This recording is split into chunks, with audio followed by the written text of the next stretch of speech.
Dasar negara adalah landasan utama, dasar dari penyelenggaraan hidup bernegara. Artinya, penyelenggaraan atau pengelolaan dan tujuan dalam bernegara dilaksanakan sesuai dengan dasar negara yang bersangkutan. Perwujudannya tercermin dalam peraturan perundang-undangan yang ada dalam negara. Dasar negara merupakan suatu pandangan hidup bangsa. Pandangan hidup merupakan konsep dari cita-cita bangsa, mengandung dasar pikiran terdalam yang merupakan kristalisasi dan institusionalisasi dari nilai-nilai yang dimiliki suatu bangsa. Di Indonesia, dasar negara adalah Pancasila. Pancasila mempunyai kekuatan hukum yang mengikat. Penyelenggaraan kehidupan bernegara di Indonesia dilaksanakan berdasarkan nilai-nilai Pancasila. Apa itu konstitusi? Istilah konstitusi berasal dari kebudayaan Yunani, yaitu res publica constituere, yang berarti menetapkan atau membentuk. Jadi konstitusi mengandung arti pembentukan suatu negara atau menyusun dan menyatukan suatu negara. Konstitusi berbeda dengan undang-undang dasar, disebabkan ruang lingkup konstitusi bisa tertulis ataupun tidak tertulis, sedangkan undang-undang dasar lingkupnya tertulis. Secara teoritis, istilah konstitusi dapat dibedakan menjadi dua kategori, yaitu konstitusi politik dan konstitusi sosial. Konstitusi politik merupakan semata-mata sebuah dokumen hukum yang berisi pasal-pasal yang mengandung norma-norma dasar, hubungan antara rakyat dan negara, atau antar lembaga negara. Konstitusi sosial lebih luas dari dokumen hukum karena mengandung cita-cita sosial bangsa, rumusan filosofis tentang negara, sistem sosial, sistem ekonomi, dan lain-lain yang ingin dikembangkan oleh negara. Konstitusi mempunyai kedudukan tertinggi dalam tertib hukum suatu negara. UUD 1945 sebagai Konstitusi Indonesia terjabarkan dalam tata urutan peraturan perundang-undangan menurut Undang-Undang Nomor 10 Tahun 2004 tentang pembentukan aturan perundang-undangan Republik Indonesia adalah sebagai berikut. 1. Undang-Undang Dasar 1945. 2. Undang-undang atau peraturan pengganti undang-undang. 3. Peraturan pemerintah. 4. Peraturan presiden. 5. Peraturan daerah. Fungsi konstitusi adalah 1. Membagi kekuasaan dalam beberapa lembaga negara. 2. Menentukan lembaga negara bekerja sama satu dengan lain. 3. Menentukan hubungan di antara lembaga negara. 4. Menjamin hak-hak warga negara dari tindakan sewenang-wenang penguasa. Tujuan konstitusi: 1. Membatasi kekuasaan penguasa agar tidak sewenang-wenang. 2. Untuk melindungi hak asasi manusia. 3. Sebagai pedoman dalam penyelenggaraan negara.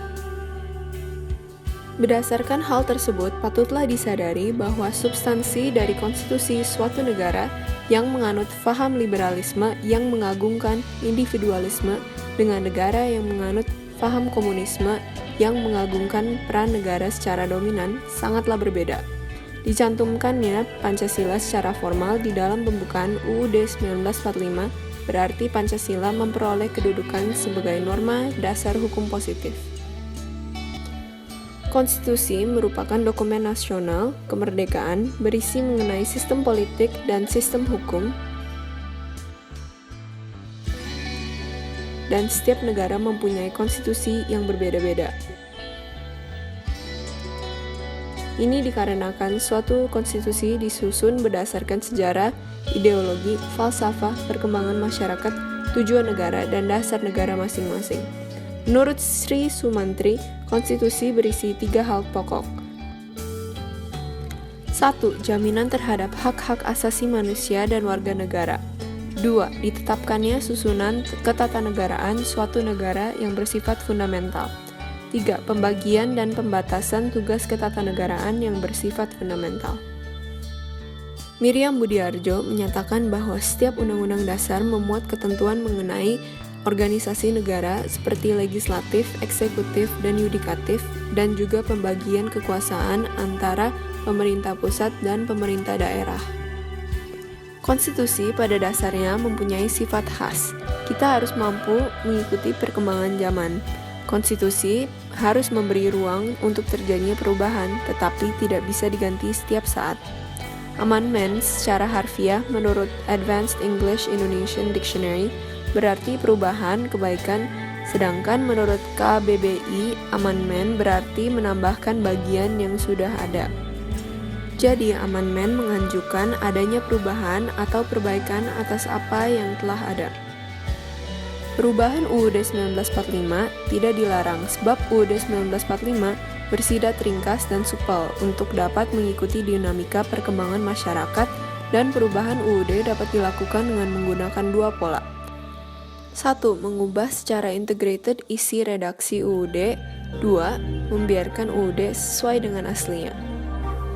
Menurut F.C. Strong dalam Busro 1993, perubahan konstitusi dapat digolongkan 4 macam, yaitu 1. Perubahan konstitusi yang dilakukan oleh pemegang kekuasaan legislatif. 2. Perubahan konstitusi oleh rakyat melalui referendum. 3. Perubahan konstitusi yang dilakukan oleh sejumlah negara bagian. 4. Perubahan konstitusi yang dilakukan suatu lembaga negara khusus yang dibentuk hanya untuk keperluan perubahan. Konstituante. Suatu UUD yang dapat dirubah dengan prosedur yang sama dengan prosedur membuat UU disebut fleksibel, sedangkan UUD yang hanya dapat diubah dengan prosedur yang berbeda dengan prosedur membuat UUD disebut rigid. Dua sistem yang mengubah konstitusi yang digunakan oleh negara-negara yaitu 1. Apabila suatu UUD dirubah, maka yang akan berlaku adalah UUD atau konstitusi yang baru. 2. Apabila suatu konstitusi diubah, maka konstitusi yang asli tetap berlaku. Perubahan tersebut merupakan amandemen dari konstitusi asli. Menurut Jelinek, perubahan UUD dibedakan atas dua hal, yaitu Verfassungsänderung dan Verfassungswandlung. Verfassungsänderung adalah perubahan UUD yang dilakukan dengan sengaja sesuai dengan ketentuan yang ada dalam UUD. Verfassungswandlung adalah perubahan UUD dengan cara yang tidak disebutkan dalam UUD tersebut. Pembukaan UUD 1945 mempunyai kedudukan yang tinggi dalam konstitusi NKRI.